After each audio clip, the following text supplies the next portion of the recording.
All right. Welcome to Rapid Fire Manufacturing with Matt Dvoracek, the Machine Tool Maniac. Matt, I'm so excited to have you on today. I see you all over Instagram. Your videos are hilarious.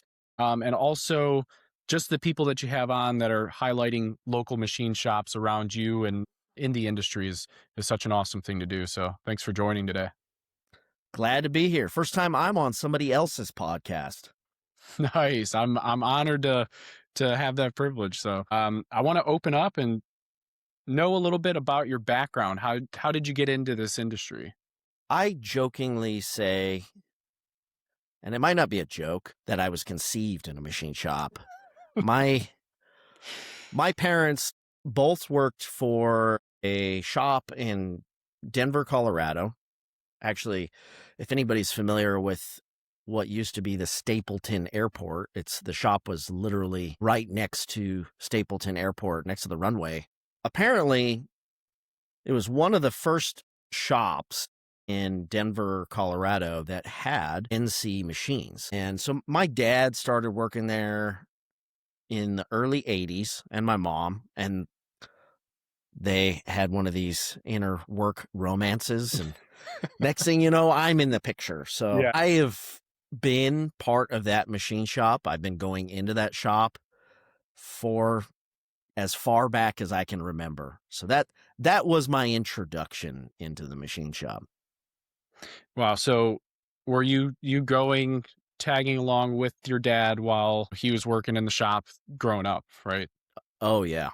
And my mom worked there. They didn't really have the money to pay for babysitters all the time and stuff. So I spent a considerable amount of time in the shop, and I still have memories of going in and back then machines didn't have enclosures for the most part like they do Yeah. today. And so I have distinct memories of going in, and there was this machine called a Monarch. Um, People have probably seen old Monarch Hmm. manual lathes, and they're beautiful machines. But Monarch briefly had a line of NC machines. And I remember my dad had this, it wasn't his, it was the shop's, but he ran it. It was a Monarch mill, and it had a tool chain that went all the way around the machine, it seemed like. And I'm some little 5-year-old kid, and I'm standing there watching my dad stand on this platform in this middle of this tool chain that's got slitting saws and drills and end mills, and this thing's going around it. It was terrifying, but intriguing at the same time. Yeah. No, absolutely. No, it's really cool. Did you start working on machine, like were you helping out with odd jobs of fixing stuff, or like how did you get into machining? Well, once I got old enough, you start looking for extra money to buy stuff. And they're like, well, you can come in. During summer breaks, I would go it seemed like early on, I ran the sandblaster a lot because nobody wanted to do that. So they'd be like, okay, you just stand here and sandblast these parts for 10 hours a day. And I'm probably exaggerating. It wasn't 10 hours. I'm sure I probably worked for It like, probably felt like that. Yeah. yeah, I probably worked for like 2 hours, and I'm like, I'm done, but yeah, so I ran the sandblaster. That was kind of one of the first things I remember as far as working in the machine shop. Obviously, I'd go out and mow the lawn and take care of the weeds. They had a big tumbler. I remember standing there picking parts out of the tumbler and putting them in. So that was some of my early tasks. And then eventually it migrated into operations like running the saw and deburring. So just kind of getting those early starts in the shop. That's kind of where I started working in the machine shop. That's awesome. At what point did you realize you're going to be in this industry forever? Well, I'm not saying I could be speaking too early, but Yeah, you are. Honestly, I didn't want anything to do with the industry in the beginning. I graduated high school, and then I went to college for industrial design because I was interested in engineering and Mhm. how things are made. And to be honest, I had kind of an artistic talent, we'll say, growing up. So industrial design was a good blend of engineering and art. So I went to school for industrial design, and I was working in the shop while I was going to school. And eventually I kind of just succumbed to it and said, you know what? I do like this industry and I like working in the shop. And so I kind of went to work in the shop full time. That's pretty cool. So then did you continue in that engineering application space then? Later on. Yeah. Oh, okay. Yeah. Yeah, maybe So, talk about how you went from the machining side to more into application engineering. yeah. So I worked for eventually the shop that my parents worked for, they ended up buying. So, right about the time that I graduated, they purchased that machine shop and Nice, okay. it was theirs. So that's kind of how I ended up working for them while I was going to college. And so once I had started working there full time, I had started running machines while I was doing part time during the college years. But a lot of times during the college years, I was doing the ancillary functions, deburring. Actually, I would sit there and run. They had this like Tapmatic thing, and it would just sit there and automatically tap parts, and I'd sit there and run that. Have you ever seen those? Man, what do they call them? They go into your receiver hitch and they hold mud flaps. Rock tamers, they're Yeah, called. Have you ever yeah. seen those? If it's what I'm thinking of, yeah. They're called rock tamers. I'm looking it up too. That's the first Look it time I've up. done this. So early on in the development of rock tamers, my parents' shop was the one that would make those. And I would sit there for hours, and my dad designed this fixture, and I just had to sit there and ream these rock tamers out so Oh, they could yeah. hold that shaft that would hold these mud flaps. So it's kind of crazy because I see those things everywhere nowadays, and now they're made in China, but I see them all on people's trucks constantly. And every time I look at them, I'm like, I remember making those things. That's But cool. the first versions were actually made out of brass. Now they're made out of aluminum. So once I had gone full time, I started getting more opportunities to run the CNC. So some of the first CNCs that I started running there were, they had these really, and I remember being little when they first bought these things. It was called a Cincinnati Millicron Saber. I think it was a Saber 750. And it had an achromatic control. And it was really, it was one of the machines that was kind of the turning point for CNCs where they actually had enclosures and umbrella style tool changers on them. So by the time I was running CNCs, that was kind of where I was put in the very beginning. So I'm running these old, at this point they were old, Yeah. but I have memories of them being almost brand new.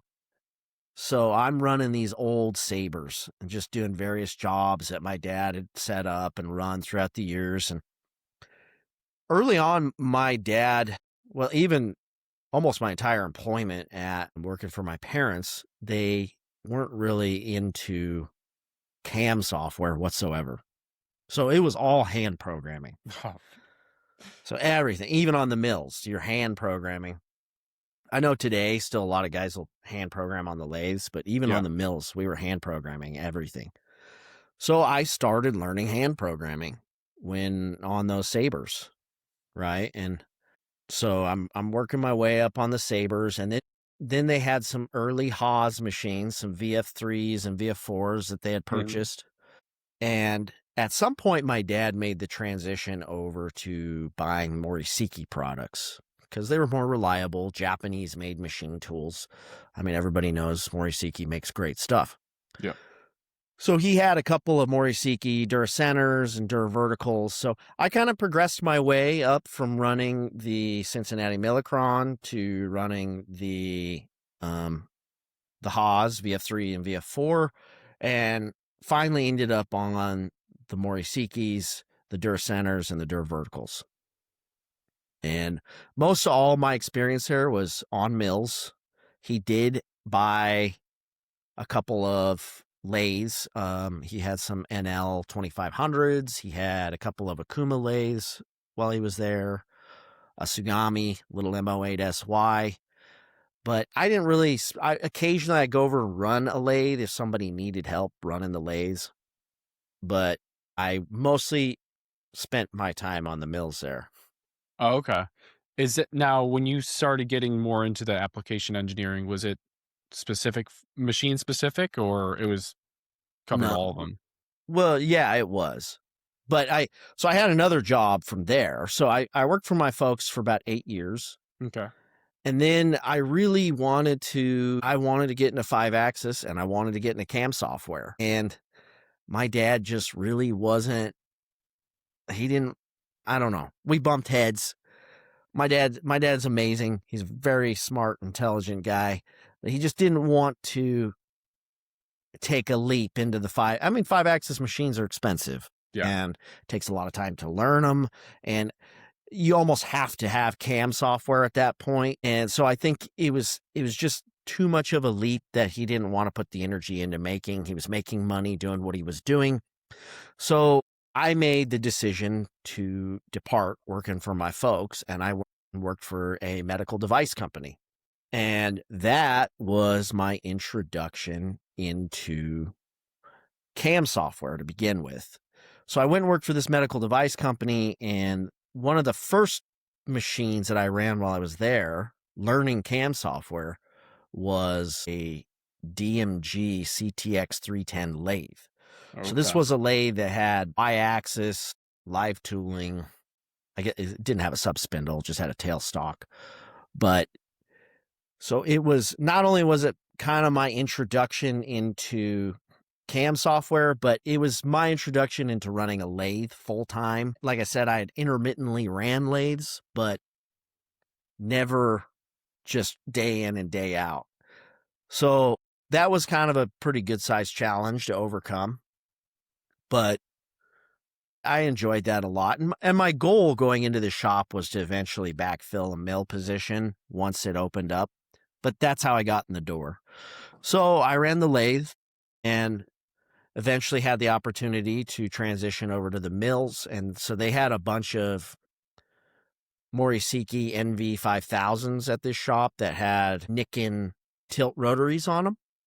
So I went and ran the NV5000s. And then while I was there, I had the opportunity to learn how to run the Swiss screw machines. So they had a bunch of Star Swiss screw machines.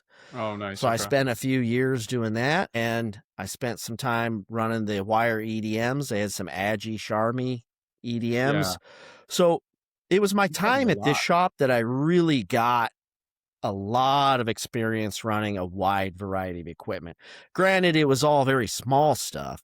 Professionally in my career, ran really big machines with large parts, but I got a lot of experience real quick running a good variety of stuff and learning a variety of CAM softwares. We used Part Maker. We used Gibbs Cam, a little bit of a spree while I was there. I think in my time there, I just got a good exposure to a variety of things and processes and machine types and figured out, hey, I'm actually pretty good at learning this stuff. So it was at some point there, it seems to be like about 7 or 8 year stints. And then I kind of transition into new things. So I worked for my folks for about 7 or 8 years. Then I worked for the medical device company for about 7 or 8 years. And then I made the transition into applications for Hartwig. So that's the genesis of how I ended up in applications. And That's to be cool. honest, when I first started with Hartwig is the distributor primarily for Okuma Hmm. machine tools and Tsugami, and then they carry some EDM products. It's kind of evolved during my time with them, but Tsugami and Okuma have always been their major bread and butter. And when I first started as an applications engineer with Okuma, I had never, even though my dad had Okuma lathes, and even the company, the medical device company I worked for had an Okuma too. I never ran the Okumas. So here I am. I'm becoming an applications engineer. I'm the guy that people are supposed to come to with questions for a machine tool that I've never Yeah. spent a considerable amount of time running. You're like every other machine except this one. Pretty much. Yeah. But No, that's really cool. I guess, is there any commonalities between running these different machines? Like, kind of process helped you grasp each machine like quickly? Or is it At their core, it's funny too because being an Okuma guy now yeah. and pushing Okuma and talking about Okuma, you get a lot of pushback. Oh, I don't like their controls. They don't use Fanuc. They use their own control or, whatever. If they like Haas controls or Fanuc controls or Mhm. Siemens. But at their core, every machine tool control is essentially the same, right? I mean, the buttons are a little different to get there, but you have to set work offsets. You have to set tool offsets. You have to know how to load a program. You have to know where single block is. You have to know how to slow down your feed override and your rapid override. And every single control at their core has those same functions. They're just in different places. So for me, I always looked at it like, hey, I went from a Ford F-150 pickup truck to a Toyota Tundra. The controls, they both have controls for the heater. They're Yeah. just in different places. And it's at the end of the day, they kind of all perform the same functions. It's just That's a good knowing analogy. Yeah, I like where that. to find those functions. And so some people get really hard-headed when it comes to, hey, I only want to run Haas controls because they're easy, but it's still the same stuff. And some every control has a feature in it that's awesome. And if they Mhm. could all get together and say, hey, let's all just do it the same way, they'd probably create the most perfect control. But Yeah. so you'll get on one and you'll be like, man, I really like that feature that Siemens had. Or I really like that feature. I really like the way the MDI screen works on Haas or whatever. But they all have their positives and negatives. No, I like that analogy too. It's helpful to think about that process. Yeah. Some people get a lot of heartburn over that transition and they really, it's like we were talking briefly before we started the episode. Sometimes it's surprising how adverse to change in technology people in this industry are. Yeah. That's actually a good kind of segue into maybe the social media aspect because I feel like as technology progresses, one of the key ways to really highlight the industry is social media. I guess what are your thoughts on that? How have you seen social media be used to push the industry forward? Well, during my time as an applications engineer with Hartwig, I was we kind of ran into a couple instances, and you find yourself answering a lot of the same questions over and over and over and over and over again. Hey, how do I load a program? And when we sell somebody a machine, we go in and do a training, but Mhm. oftentimes the person that we trained a year later is no longer at the shop. They quit, they got fired, they retired, whatever. And so I would go in and do a training. I would get to know somebody. I would leave. I'd be like, oh, these guys are set. And then 6 months to a year later, I'm getting a call from some completely random new person that says, hey, how do you do X, Y, Z? And I didn't have any problem having those interactions and answering those questions, but it was really frustrating because I would look at other machine tool builders and they would have a nice, clean little video on how to, here's how to load a program. Here's how to use the MDI screen. So there was a point where I was like, man, we have got to start making some videos. And I made the decision at some point to make a few videos. As a matter of fact, if you go on YouTube and type Okuma OSP P300 lathe or something, you'll probably find a video of me doing a basic rundown on an Okuma OSP lathe that I did. Oh, nice. Um, so I kind of started doing some videos. I never really got hardcore into doing educational videos, but I think that was my introduction into it. Nice. No, Aaron Morrill. He's No, good. he He is does a good. lot of videos that are really good. He is, man, but I mean, even to their credit, Haas has been on it for Yeah. years. They really have. Nobody has done it like Haas, and that's given Haas the platform and the strength that it has. They had Terry Berry. I think they had somebody else before him, but they've just been doing their little tech tips and how to operate the machines. And it just makes running a Haas so easy because, hey, I need to know how to do XYZ. I'll just jump on YouTube and look it up. And so there's been, like, to give a shout out to, is called Gossiger West Applications Tips. His name's Charlie. He's making a lot of really good videos. Yeah. So there are other guys, but Haas, I think where Haas really shined was it was all sponsored by Haas. It was produced by Haas and really well done. So there's a lot of videos from like kind of scrappy, just so-and-so in their garage or in their shop that figured something out and they made a video. So that was my introduction into doing some social media stuff. And at some point I decided, hey, I don't know if there's enough of a presence for manufacturing and a voice for manufacturing in social media. Mm-hmm. And my wife she has a fitness and nutrition business and she's a hustler. I mean, she's amazing, but I see her industry is just insanely competitive. There's a million fitness coaches on social media and they're all just trying to get attention. So I see how much work it takes for her. And I was like, you know what? I wouldn't mind trying to be somewhat of a voice for manufacturing. Yeah.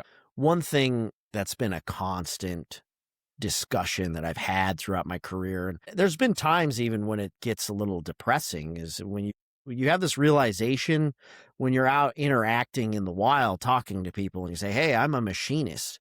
And they say, well, what's that? Do you like work on cars? And it's a little sad to realize that everything, like I say in the intro to my podcast, everything in our daily lives, if it wasn't directly made by a CNC machine, it was made in a mold that was made on a CNC machine. It was made, even textiles or the tractors that dug the hole for the foundation of your house were built on CNC machines. That's crazy. Our hopelessly depends on CNC machining, yet most people, if they don't have direct contact with it, have no idea what it is. And that's always been a point of frustration for me. So my goal with Machine Tool Maniacs, and I don't know if I'm very successful at it, but my drive is to encourage the people who are in the industry carrying the weight of all this on their backs and getting almost zero recognition and shining a light on them, because sometimes it's a little depressing. I've had tons of conversations with very successful machinists that are like, you know, sometimes I feel like I'd rather just go drive a semi truck or a tractor or something, or be a welder, because at least the world talks about welders. I mean, even historically speaking, like, and no insult to like Mike Rowe, and I've noticed lately he's been talking a lot more about machinists, but when Mike Rowe would bring up the trades and be like, hey, we're gonna reinvigorate the trades, it'd be like we would talk about plumbers and electricians and carpenters and excavators, but rarely would they talk about machinists. Mm-hmm. So it's really kind of been something that's been laid on my heart. So that's really what's at the core of my social media and what I'm doing. That's awesome. Yeah, I was in a shop and they do the pultrusion, the dies that they make, and it's some of the stuff they're doing for ladders, you know, that a firemen are using or firefighters are using, or they do those I forget the name of them, like for when you plow a driveway, you put those little fiberglass sticks in there to illuminate a path, but it's like everything is touched through one way or another through CNC, like you said. So it's pretty fascinating. Like I said, even if it's some plastic little trinket that was plastic injection molded, the mold had to be made on a CNC machine. Yeah. And to your point, when I did a job fair recently, and it's like no one had any idea. And how do you break it down very simply? What would be your simplest breakdown of what Man, manufacturing or CNC machining is? I've been working on this one for years. I still don't. It's it's a machine. You start with a block of metal and end up with something that looks like something. I Yeah. It's very difficult to articulate to the uneducated. So, Yeah, but it's the fact that even as children, even when I was growing up, I only knew about CNC machines or even older, just manual machines because my parents. But it was pretty rare that we had any sort of exposure to it in just normal everyday education. And I think Mhm. that's wrong. I think at an early age is trying to get kids involved to see what goes on in manufacturing. Because I mean, we're the largest probably consumers of stuff, so everything we touch is manufactured. To get kids excited about it, get them into facilities and learning about it, I feel like would help us out tremendously for the future labor force. Yeah. So just introducing the world to what a lot of people in dark machine shops often Mhm. that smell like old coolant are doing for everybody. Yeah. And then with the social media too, because I do think that's a huge part of it. The more each person contributes even a little bit what they're doing, right? I know a lot of stuff we can't really show because it's a aerospace or DoD component, but if there's little bits of processes that people can post, I think that contributes quite a bit. And like what you're doing, especially highlighting the people that you're driving down the road and you may pass 4 or 5 machine shops. You have no idea what goes on in those buildings. So highlighting those individuals and giving them a platform, I think is going to help out tremendously. Yeah. And one thing I've noticed, the the way people get work and the way machine shops exist in this modern world is changing. And I think the ones that are recognizing the change and adjusting to it are going to be successful. Hmm. And the ones that keep depending on the old methods are going to struggle because I see that. And in my current career, I visit a lot of shops, and it always amazes me how you'll go to one shop and talk to somebody and they say, hey, man, I got more work than I know what to do with. I have to turn work away. Yeah. And then you'll go to another shop and they'll say, well, we're kind of hungry. We're looking for work. And I have noticed that there are different ways to find work for your machine shop.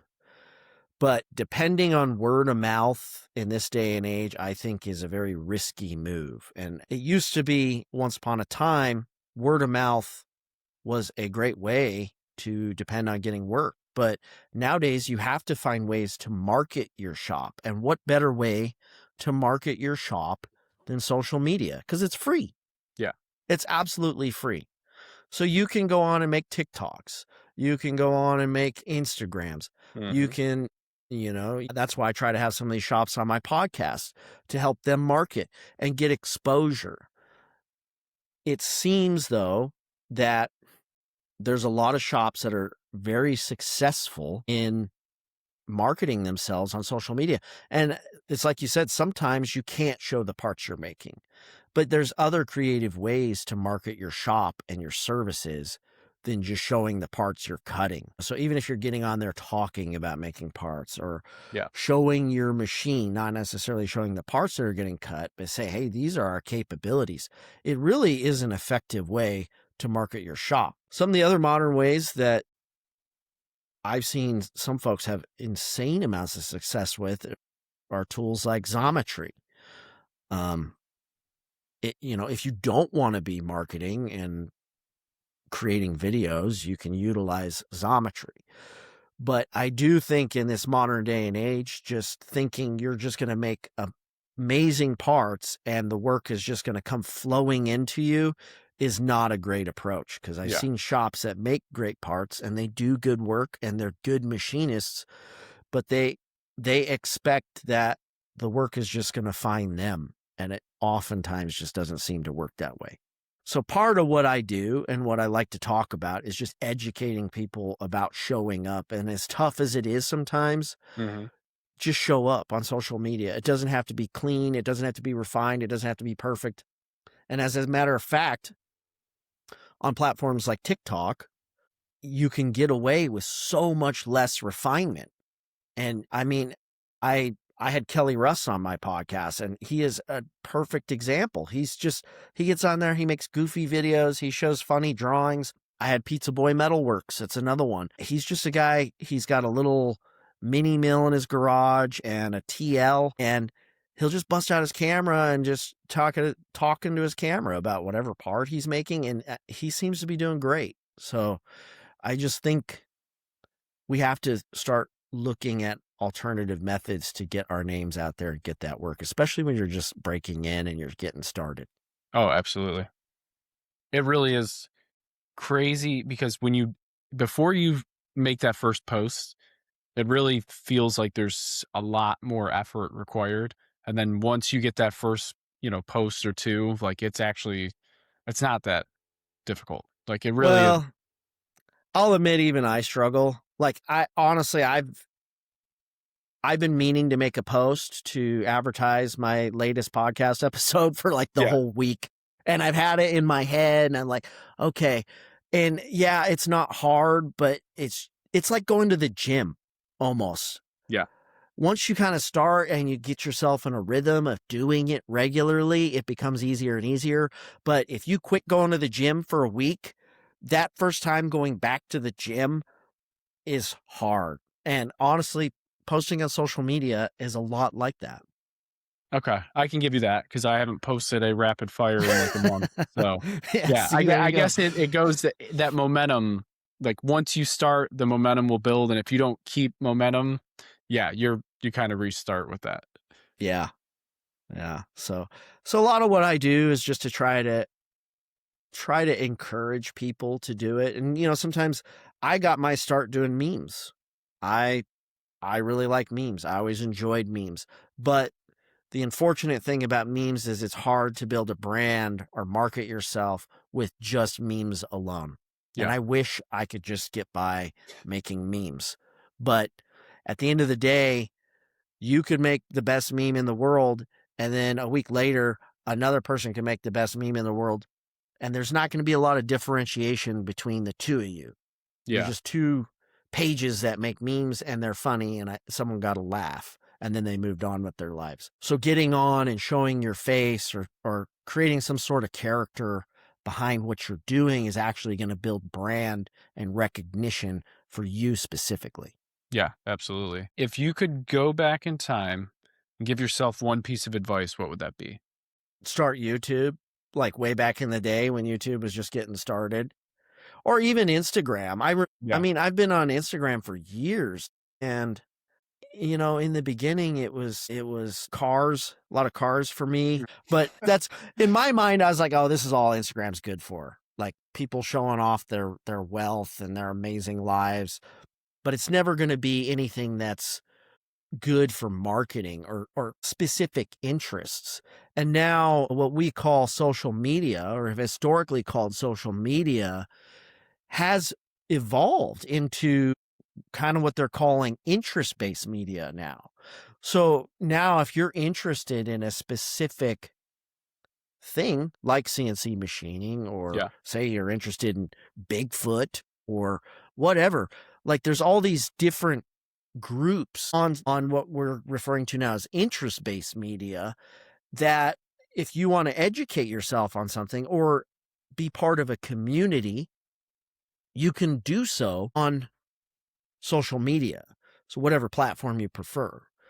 So there is part of me that wishes I took that a little more serious, because I could probably be a lot further along.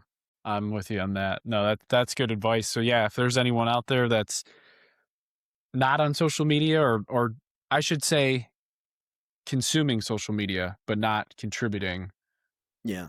it's a really good time to start doing that. Not only for Yeah, and you, it's but for your there's still company, time. whatever. Yeah, Mhm. absolutely. Yeah. Just make sure you're putting energy into being authentic and being somebody that is recognizable in some way, shape, or form.